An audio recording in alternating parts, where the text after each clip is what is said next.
Hi everyone, welcome to my channel Arvind sir chemistry वाले। जैसा कि आप सब ने देखा है कि चैनल पे दो वीडियोज ऑलरेडी अपलोड हो चुके हैं डाइबोरेन की पहली वीडियो में हमने बात की है डाइबोरेन के स्ट्रक्चर की, उसमें बॉन्डिंग की। और डाइबोरेन के दूसरे वीडियो में हमने बात की है डाइबोरेन की प्रॉपर्टीज की और प्रिपरेशन की। ये तीसरी वीडियो डाइबोरेन की और इस वीडियो में हम लोग बात करेंगे PYQs, previous year question of JEE and NEET regarding diborane. ठीक है, तो पहला सवाल है आपका जेईई मेन 26 जुलाई 2002 का। ठीक है, 26 जुलाई पहले शिफ्ट का सवाल है। सवाल पढ़िए। Borazine also known as inorganic benzene, borazine को इनऑर्गेनिक बेंजीन भी बोलते हैं। Can be prepared by reaction of 3 equivalent of X and 6 equivalent of Y, X and Y are respectively. Borazine को एक्स और वाई से बनाया जाता है। एक्स और वाई का अमाउंट भी दिया हुआ है, तो एक्स और वाई क्या है ये बताना है आपको। ठीक है, ये reaction chemical properties of diborane में मैंने आपको बताया है, और ये है डाइबोरेन के अमोनिया के साथ रिएक्शन। आप देखिएगा वीडियो नंबर 2 में डाइबोरेन के लेक्चर 2 में मैंने आपको ये समझाया है कि डाइबोरेन की अमोनिया से रिएक्शन बहुत ही इंपॉर्टेंट है, कई बार जेईई और नीट में पूछी जा चुकी है। तो इनऑर्गेनिक बेंजीन बोराजीन बनाने के लिए हम लोग डाइबोरेन का उपयोग करते हैं, और डाइबोरेन में अमोनिया से रिएक्शन कराई जाती है। ठीक है, आप डाइबोरेन की अमोनिया से रिएक्शन देख सकते हैं। अमोनिया की रिएक्शन होती है डाइबोरेन से, और ये लिया जाता है 2:1 रेशियो में, जैसा प्रॉब्लम में दिया भी हुआ है। ठीक है, 3 इक्विवेलेंट ऑफ एक्स, तो एक्स क्या हो जाएगा आपका B2H6 and 6 equivalent of y, y क्या हो जाएगा आपका अमोनिया। और ये हमें देता है क्या, इनऑर्गेनिक बेंजीन, जिसका फॉर्मूला है B3N3H6। ठीक है, अगला वीडियो आपका इनऑर्गेनिक बेंजीन पे आने वाला है। इनऑर्गेनिक बेंजीन का और भी नाम है बोराजीन या बोराजोल। ठीक है, ये रिएक्शन होती है 2:1 रेशियो में दिया जाता है, और हाई टेम्परेचर पे। अमोनिया की डाइबोरेन के साथ 3 रिएक्शंस होती है। ठीक है, एक तो लो टेम्परेचर पे और एक हाई टेम्परेचर पे। हाई टेम्परेचर पे ये रिएक्शन ये हो गई अगर रेशियो ये है, और अगर रेशियो ये नहीं है, एक्सेस अमोनिया है, उस केस में BN बन जाता है, बोरॉन नाइट्राइड, जो ग्रेफाइट की तरह एक लेड स्ट्रक्चर वाला कंपाउंड होता है। ठीक है, और नॉर्मल अगर लो टेम्परेचर पे अमोनिया की रिएक्शन एक्सेस अमोनिया की रिएक्शन कराते हैं डाइबोरेन से, तो वहां पे हमें मिलता है आयनिक कंपाउंड, जिसमें BH2+ से 2 अमोनिया लग जाता है और BH4-। लेक्चर नंबर 2 में आप देख सकते हैं केमिकल प्रॉपर्टीज ऑफ डाइबोरेन में। ठीक है, तो ये है, इसका आंसर हो जाएगा आपका बी पार्ट। अच्छा, इन हटी मतलब थोड़ा सा सावधानी हटी, दुर्घटना घटी, इस टाइप के यहाँ पे ऑप्शन दिए हुए हैं। देखिए, डाइबोरेन और अमोनिया है, यहाँ पे डाइबोरेन के साथ NH3 नहीं HN3 लिखा है। HN3 क्या होता है, हाइड्राजोइक एसिड। ठीक है, और ये आपका डी पार्ट है अमोनिया की B2O3 के साथ। ठीक है, तो ये रिएक्शन नहीं है, बी पार्ट इसका करेक्ट आंसर है। तो चलिए, एक और ब्यूटीफुल प्रॉब्लम है डाइबोरेन से रिलेटेड। ठीक है, जो आया है 25 जुलाई के पहले शिफ्ट में 2002 में जेईई मेन में। सवाल ऐसा है कि geometry around boron in the product B is found from the following reaction. बहुत ही अच्छी रिएक्शन इसमें दी हुई है, आपको मजा आएगा करने में। BF3 की रिएक्शन NaS के साथ है। अगर आपने डाइबोरेन की प्रिपरेशन वाली वीडियो देखी है, तो उसमें मैंने आपको बताया है कि डाइबोरेन बनता कैसे है। डाइबोरेन बनने के लिए कॉमन 4 रिएक्शन थे, जिनमें से 3 रिएक्शंस केवल एक ही पैटर्न पे थी। क्या पैटर्न था, बोरॉन का कोई हैलाइड और H- का कोई सोर्स। तो यहाँ पे बोरॉन का हैलाइड है BF3, H- का सोर्स है, तो ए पार्ट क्या हो जाएगा आपका डाइबोरेन। और मैंने बताया है वहां पे कैसे बनता भी है। ये H- जाके यहाँ अटैक करेगा और F- निकल जाएगा, BH3 बन जाएगा, तीनों फ्लोरीन निकल जाएंगे, और BH3 डाइमराइज होकर क्या बना लेता है B2H6। अब ये ए हो गया आपका B2H6 डाइबोरेन। फिर आता है डाइबोरेन की केमिकल प्रॉपर्टी वाला पार्ट। ठीक है, ऊपर वाला डाइबोरेन का प्रिपरेशन है, नीचे वाला डाइबोरेन की केमिकल प्रॉपर्टी है। तो डाइबोरेन सिमेट्रिकली टूटता है और अनसिमेट्रिकली टूटता है। किस किस के साथ कैसा टूटता है ये आपको जानना जरूरी है। डाइबोरेन टर्सरी अमीन, पायरिडीन, कोई बढ़िया लिगैंड हो जैसे CO हो गया, या फिर जो बड़ा न्यूक्लियोफाइल हो, ठीक है, मतलब लार्ज न्यूक्लियोफाइल हो, उन सब के साथ डाइबोरेन सिमेट्रिकली टूटता है। टेट्राहाइड्रोफ्यूरॉन के साथ, ईथर के साथ, इन सब के साथ डाइबोरेन सिमेट्रिकली टूटता है। सिमेट्रिकली टूटने का मतलब ये है कि B2H6 BH3 में अलग हो जाता है। ठीक है, और अमोनिया हो गया, सेकेंडरी अमीन हो गया, प्राइमरी अमीन हो गया, इन सब के साथ अनसिमेट्रिकल क्लीवेज होता है डाइबोरेन का, जिसमें B2H6 टूट जाता है BH2+ और BH4- में। ठीक है, तो यहाँ पे अमोनिया वाली रिएक्शन तो है नहीं, यहाँ पे टर्सरी एमीन है NMe3, एमी का मतलब मिथाइल होता है, NMe3 टर्सरी एमीन है, तो डाइबोरिक कैसे टूटेगा, सिमेट्रिकली टूटेगा। और मैंने आपको बताया था कि B2S6 की रिएक्शन अगर हम लोग टर्सरी एमीन इन सबसे कराते हैं तो ये सिमेट्रिकली टूट जाता है, मतलब BH3 में टूट जाएगा। और यहाँ पे N अपना लोन पेयर इसको कोऑर्डिनेट कर देगा। अब आप देखिए जब N इसको कोऑर्डिनेट कर देगा अपना लोन पेयर, तो इस कोऑर्डिनेट बॉन्ड को हम लोग कोवेलेंट बॉन्ड में कन्वर्ट कर लेते हैं, देने वाले पे प्लस लेने वाले पे माइनस, ठीक है। और आप यहाँ देख सकते हैं कि इसके ऊपर क्या ज्योमेट्री है और क्या हाइब्रिडाइजेशन है। इस बोरॉन के ऊपर देखिए, बोरॉन के लास्ट सेल में होते हैं 3 इलेक्ट्रॉन, एक नेगेटिव चार्ज आ गया, हो गए 4 इलेक्ट्रॉन, और बोरॉन ने 1 2 3 4 बॉन्ड बना लिए। बोरॉन के लास्ट सेल में 4 इलेक्ट्रॉन हो गए नेगेटिव चार्ज आने के बाद, और चारों से इनने बॉन्ड बना लिए, तो 0 लोन पेयर और प्लस कितने सिग्मा बॉन्ड, 1 2 3 4 सिग्मा बॉन्ड, ये सम हो गया 4, और ये 4 होने की वजह से sp3 हाइब्रिडाइजेशन हो गया, ab4 टाइप ज्योमेट्री हो गई, sp3 ab4 टाइप ज्योमेट्री हो गई। और ज्योमेट्री का नाम क्या होगा अगर sp3 हाइब्रिडाइजेशन हो और ab4 टाइप का हो, तो उसको बोलते हैं टेट्राहेड्रल, सेम जैसे मीथेन में होता है। तो आपका करेक्ट आंसर है बी पार्ट, ठीक है। इसमें 2 रिएक्शन है, एक तो डाइबोरेन के प्रिपरेशन की और एक दूसरी रिएक्शन है डाइबोरेन के केमिकल प्रॉपर्टीज की। रिएक्शंस को ध्यान से देख लीजिए, समझ लीजिए, पढ़ लीजिए, ठीक है। ओके, चलते हैं नेक्स्ट प्रॉब्लम पे। तो नेक्स्ट प्रॉब्लम है जेईई में 2022 में 24 जून को आया हुआ सवाल, शिफ्ट 1 में, ठीक है। इसमें है डाइबोरेन के बारे में 5 बातें दी हुई हैं ABCD, उन 5 बातों में आपको बताना है कौन सी बात सही है, ठीक है। Identify correct statement for the B2S6 from the those given below. पांचों बातों को पढ़ने के पहले मैं एक बार डाइबोरेन का स्ट्रक्चर आपको बना दूं और क्विकली समझा दूं कि डाइबोरेन का ये स्ट्रक्चर है BH,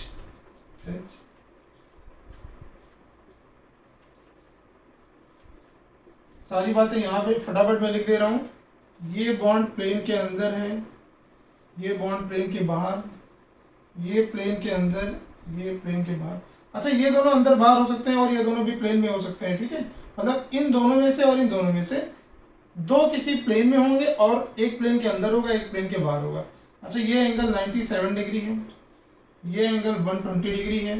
बोरॉन के ऊपर sp3 हाइब्रिडाइजेशन है, और इस बॉन्ड को हम लोग बोलते हैं, कौन से बॉन्ड को, इस बॉन्ड को बोलते हैं 3 सेंटर 2 इलेक्ट्रॉन बॉन्ड या फिर बनाना बॉन्ड, ठीक है। ये मैं आपको पहले बता चुका हूँ वीडियो नंबर 1 में डाइबोरेन के। अगर आपने नहीं देखा है तो कृपया जाइए देखिए, चैनल को सब्सक्राइब करिए और लोगों में शेयर करिए, ठीक है। अफवाह फैलाइए इसके बारे में। चलिए, तो ये है डाइबोरेन का स्ट्रक्चर, ठीक है। अच्छा, बोरॉन पे sp3 हाइब्रिडाइजेशन। अब हम लोग देखते हैं इन पांचों में से कौन सी बातें सही हैं, ठीक है। पहला, in B2S6 all BH bonds are equivalent, ये गलत बात है। इनको ब्रिज हाइड्रोजन बोला जाता है और इनको टर्मिनल हाइड्रोजन। आप देखिए कि जो BHT बॉन्ड है ये अलग है और जो BHB बॉन्ड है ये अलग है। BHT बॉन्ड का बॉन्ड ऑर्डर 1 के आसपास है, BHB बॉन्ड का बॉन्ड ऑर्डर 1 से कम है, इसी वजह से ये बॉन्ड स्ट्रॉन्गर है BHT। BHB बॉन्ड कैसा है, वीकर है। और ये 3 सेंटर 2 इलेक्ट्रॉन बॉन्ड है, और ये बॉन्ड कैसा है, BHT bond 2 centre 2 electron bond है, ठीक है। तो पहला आंसर गलत है।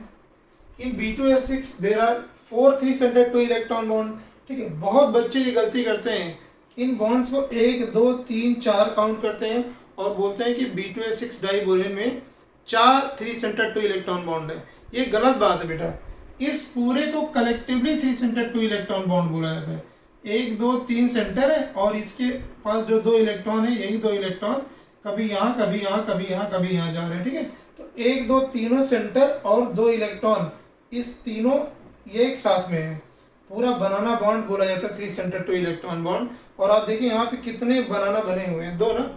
तो 3 सेंटर 2 इलेक्ट्रॉन बॉन्ड्स की संख्या 2 होती है, ना कि 4, ठीक है। अगला, तो ये बात भी गलत है। B2S6 is a Lewis acid. Lewis acid क्यों होगा? लुईस एसिड कौन होता है? जिसके पास इलेक्ट्रॉन की डिफिशिएंसी होती है, जो एक इलेक्ट्रोफाइल की तरह काम करता है। जो लोन पेयर को एक्सेप्ट करने की क्षमता रखता है। ये बात भी मैंने डिस्कस की थी कि BH3 बोरेन से जब डाइबोरेन बनता है तो डाइबोरेन बनने के बाद भी इसके इलेक्ट्रॉन की डिफिशियंसी खत्म नहीं होती, इस वजह से B2H6 स्टिल इलेक्ट्रॉन डिफिशिएंट है और लुईस एसिड है। ये बात सही है, ठीक है, तो ये बात सही है आपकी। चौथी बात है B2H6 can be synthesised from the BF3 and NaBH4। Just इसके पहले वाली प्रॉब्लम में हमने डिस्कस किया कि डाइबोरेन को बनाने के लिए बोरॉन का हैलाइड और किसी H- का कोई सोर्स हो। H- के 3 फेमस सोर्स मैंने आपको बताए, एक है NaBH4 सोडियम बोरोहाइड्राइड, एक है LiAlH4 लिथियम एल्यूमिनियम हाइड्राइड और एक NaH दिया जाता है। तो इसमें ये दोनों है, सही बात है, ये बात भी सही है। ऐसे B2H6 इज ए प्लेनर। आप खुद सोचिए जिस कंपाउंड में sp3 सेंटर होगा, sp3 3D ज्योमेट्री देता है ना, टेट्राहेड्रल ज्योमेट्री, ठीक है, तो जिस कंपाउंड में sp3 सेंटर होगा वो कंपाउंड प्लेनर नहीं हो सकता, तो ये बात गलत है। इस तरीके से सही आंसर है C और D, 2 पार्ट सही है, ठीक है। चलते हैं अब अगली प्रॉब्लम में। तो नेक्स्ट प्रॉब्लम फिर से डाइबोरेन के केमिकल प्रॉपर्टीज की। डाइबोरेन की रिएक्शन ऑक्सीजन के साथ, मतलब डाइबोरेन का कंबसन, और डाइबोरेन की रिएक्शन वाटर के साथ, इन दोनों में क्या प्रोडक्ट बनता है, ये सवाल पूछा गया है, ठीक है। तो सवाल है diborane react independently with O2 and H2O to produce respectively. क्या क्या बनाएगा अलग अलग रिएक्शन करने से। तो हम लोग डाइबोरेन की रिएक्शन पहले O2 के साथ करवाते हैं, और ये कंबसन रिएक्शन है। कंबसन रिएक्शन में मैंने कई बार बोला है कि जितने भी एलिमेंट्स हो सबके स्टेबल ऑक्साइड को बना दो। तो बोरॉन का स्टेबल ऑक्साइड है B2O3 और H का स्टेबल ऑक्साइड है H2O, और इस रिएक्शन में काफ़ी अमाउंट में एनर्जी रिलीज होती है जिसका जिक्र हम लोग दूसरे वीडियो में कर चुके हैं, लेक्चर 2 में, ठीक है।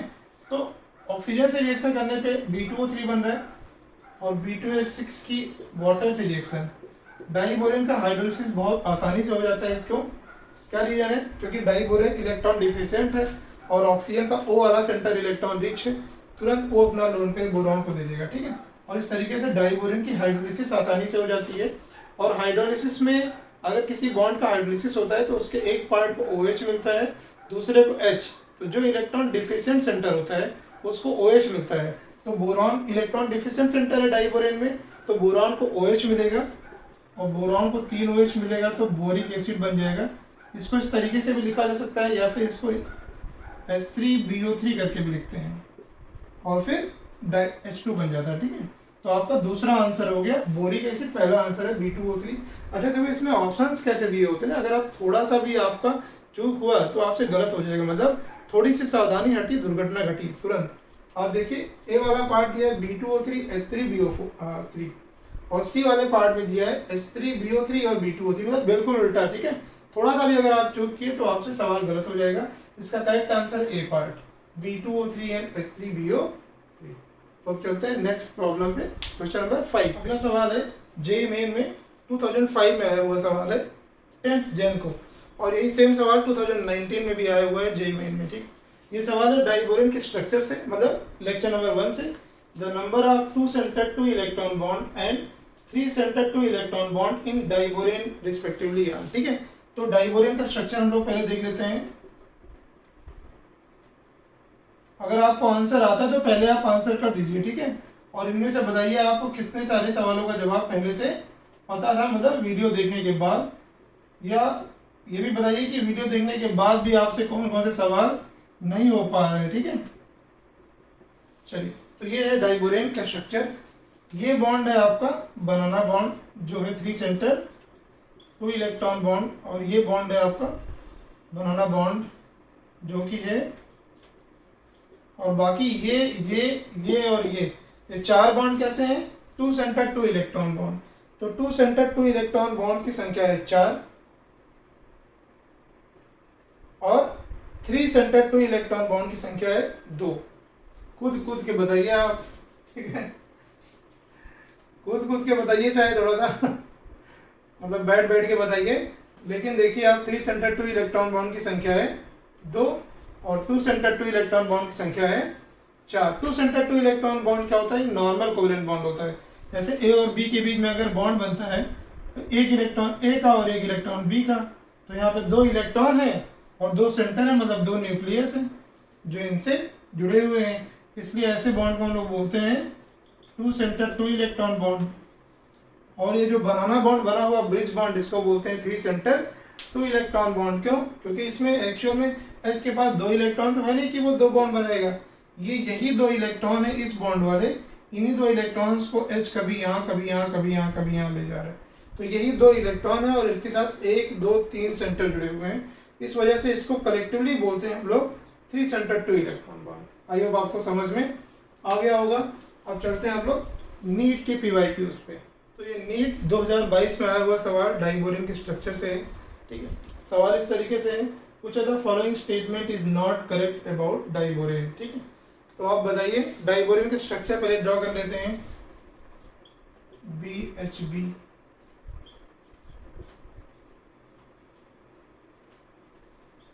ये है डाइबोरिन का स्ट्रक्चर, ये बॉन्ड है 3 सेंटर 2 इलेक्ट्रॉन बॉन्ड और इसको ब्रिज हाइड्रोजन बोलते हैं, ब्रिज हाइड्रोजन।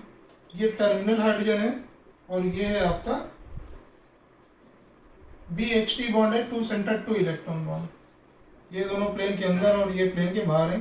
स्ट्रक्चर वाला वीडियो आप देखिएगा तो पूरे चारों ऑप्शन आपको क्लियर होंगे, बट ये सवाल सच में बहुत अच्छा है, ठीक है, स्ट्रक्चर से रिलेटेड। बोरॉन के ऊपर यहाँ पे sp3 हाइब्रिडाइजेशन है, ठीक है। पूछा है कौन सा करेक्ट नहीं है, तो पहला सा ऑप्शन है 4 terminal BH bonds are 2 centre 2 electron bond. सही बात है, ये 2 सेंटर 2 इलेक्ट्रॉन बॉन्ड है, ये BHT बॉन्ड, तो ये बात करेक्ट है, ये बात करेक्ट है, ठीक है। अच्छा, 4 terminal H atoms and 2 boron atoms lie in one plane. अगर आप इस प्लेन को लीजिए, ये बोर्ड के परपेंडिकुलर वाला प्लेन, तो क्या होगा, ये प्लेन के बाहर निकला हुआ इस तरीके से निकला हुआ, ठीक है, एक प्लेन के बाहर और एक प्लेन के अंदर। तो अगर आप इस तरीके ऐसे करके काटेंगे, चाकू चलाएंगे, तो ये भी कटेगा और ये भी आएगा, और यहाँ बोरॉन एटम है तो ये भी आएगा। तो इस प्लेन में, तो इस परपेंडिकुलर प्लेन में जो बोर्ड के परपेंडिकुलर है उसमें ये भी आ रहा है, ये भी आ रहा है, ये भी आ रहा है, ये भी आ रहा है, ये भी आ रहा है, ये और ये ऊपर नीचे आ रहे हैं। इस वाले प्लेन से ये ऊपर आ रहा है और ये नीचे आ रहा है। तो बी पार्ट भी करेक्ट है कि ये दोनों बोरॉन एटम और 4 टर्मिनल हाइड्रोजन ये सारे एक सिंगल प्लेन में लाई कर रहे हैं, ये बात भी करेक्ट है। Both the boron atoms are sp2 hybridised, दोनों बोरॉन sp2 हाइब्रिडाइज्ड है, ऐसा लिखा हुआ है और मैंने आपको पहले ही बताया है कि इस पे sp2 नहीं sp3 हाइब्रिडाइजेशन है, तो ये बात है इनकरेक्ट। और there are 3 centre 2 electron bond, तो आप जैसा देख रहे हैं इस पूरे बॉन्ड को, ब्रिज बॉन्ड को करेक्टिवली क्या बोलते हैं, 3 सेंटर 2 इलेक्ट्रॉन बॉन्ड। तो एक ब्रिज बनाना बॉन्ड ये है, एक बनाना बॉन्ड ये है, और इनकी संख्या 2 है, बनाना बॉन्ड की संख्या 2 है, तो 2 बॉन्ड्स ऐसे हैं जो 3 सेंटर 2 इलेक्ट्रॉन बॉन्ड्स हैं, तो ये बात भी करेक्ट है। अब सवाल में पूछा गया इनकरेक्ट कौन सा है, तो इस हिसाब से इनकरेक्ट आंसर आपका सी पार्ट हो जाएगा, सी पार्ट इनकरेक्ट है, ठीक है। बड़ा अच्छा सवाल है स्ट्रक्चर के पॉइंट ऑफ व्यू से और आपको बताना है। चलिए अगले सवाल पे चलते हैं। तो ये एक बार फिर से बहुत ही खूबसूरत प्रॉब्लम है, नीट 2005 और 2013 दोनों में पूछा जा चुका है। ये सवाल आप बोल सकते हैं ग्रुप 13 का भी हो सकता है, ये सवाल हाइड्रोजन चैप्टर का भी हो सकता है, और ये सवाल केमिकल बॉन्डिंग का भी हो सकता है, ठीक है। लेकिन बहुत ही अच्छा सवाल है। ये सवाल में पूछा है कि इलेक्ट्रॉन डिफिशिएंट कौन सा है, तो मैं आपको इन जनरल बता दूं कि ग्रुप 1 वाले कोवेलेंट हाइड्राइड नहीं बनाते, ग्रुप 2 में जो कोवेलेंट हाइड्राइड हैं बेरिलियम के और मैग्नीशियम के, वो इलेक्ट्रॉन डिफिशिएंट हैं। ग्रुप 13 में जो हाइड्राइड्स होते हैं बोरॉन के और एल्यूमिनियम के, वो इलेक्ट्रॉन डिफिशिएंट होते हैं। और ग्रुप 14 या उससे आगे के किसी भी ग्रुप के हाइड्राइड इलेक्ट्रॉन डिफिशिएंट नहीं होते। इन सबका स्ट्रक्चर भी हम लोग देखते हैं, ठीक है। तो आप बताइए आंसर क्या है। SiS3 का वोल्टाइज का स्ट्रक्चर इस तरीके से है, क्योंकि सिलिकॉन 4 बॉन्ड बनाता है। आप देख लीजिए सिलिकॉन के लास्ट सेल में 4 इलेक्ट्रॉन और 4 बॉन्ड बना लिया, 8 हो गया, तो ये इलेक्ट्रॉन डिफिशिएंट नहीं है।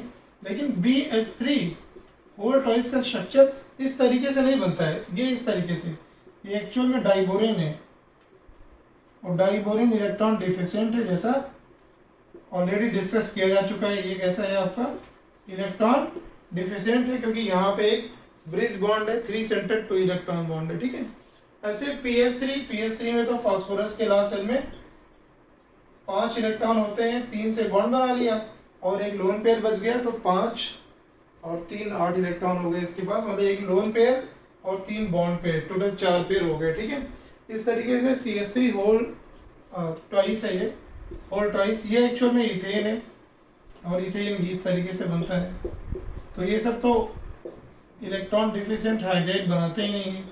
तो ये इथेन है, इसमें कार्बन ने 4 बॉन्ड बनाए हैं, कार्बन का ऑक्टेट कंप्लीट है। तो करेक्ट आंसर हो जाएगा आपका बी पार्ट। फिर से मैं रिपीट कर रहा हूँ, इलेक्ट्रॉन डिफिशिएंट हाइड्राइड कौन कौन बनाता है? ग्रुप 2 में ऊपर वाले एलिमेंट जैसे बेरिलियम हो गया और मैग्नीशियम, और बेरिलियम उसमें बहुत इंपॉर्टेंट है, ठीक है। और उसके बाद ग्रुप 13 में बैगन आलू, मतलब बोरॉन और एल्यूमिनियम की हाइड्राइड फेमस है इलेक्ट्रॉन डिफिशिएंट हाइड्राइड में, ठीक है। बड़ा अच्छा प्रॉब्लम है ये। चलते हैं नेक्स्ट प्रॉब्लम पे। तो अगला प्रॉब्लम है नीट 1996 में आया हुआ डाइबोरिन के स्ट्रक्चर से। फिर से पूछा था फॉलोइंग कंपाउंड है 3 सेंटर बॉन्ड। तो यहाँ पे आगे पूरी बात नहीं लिखी है 3 सेंटर 2 इलेक्ट्रॉन, बस इतना ही लिखा है 3 सेंटर बॉन्ड। 3 सेंटर बॉन्ड का मतलब वही है 3 सेंटर 2 इलेक्ट्रॉन बॉन्ड, ठीक है। तो इसमें आप देख सकते हैं CO2 वगैरह, CO2 BF3 अमोनिया, इन सब में ऐसा कुछ नहीं होता। डाइबोरेन का स्ट्रक्चर कई बार डिस्कस किया जा चुका है। डाइबोरेन में 3 सेंटर 2 इलेक्ट्रॉन बॉन्ड होते हैं। एक बार फिर से मैं रिपीट कर देता हूँ, ये वाले जो बॉन्ड होते हैं ये होते हैं 3 सेंटर 2 इलेक्ट्रॉन, ठीक है। क्योंकि यहाँ पे 1 2 3 सेंटर होता है और यही दोनों इलेक्ट्रॉन कभी यहाँ कभी यहाँ कभी यहाँ कभी यहाँ कभी यहाँ कभी यहाँ आते जाते रहते। तो ये आपका हो गया 3 सेंटर 2 इलेक्ट्रॉन बॉन्ड और नीट में आए हुए कुछ सवाल डाइबोरेन से रिलेटेड, ठीक है। तो ये थे डाइबोरेन से रिलेटेड प्रॉब्लम्स जो ऑलरेडी जेईई मेन या नीट के एग्जाम में आ चुके हैं। आई होप आपको ये सेशन पसंद आया होगा। अगर आप ऐसे और भी टॉपिक्स पे PYQs डिस्कस करना चाहते हैं और सीखना चाहते हैं PYQs की मदद से, तो कमेंट बॉक्स में ज़रूर कमेंट करके बताएं और चैनल को लाइक करिए, शेयर करिए, सब्सक्राइब करिए। चलिए टाटा बाय बाय, पढ़ते रहिए, जय हिंद।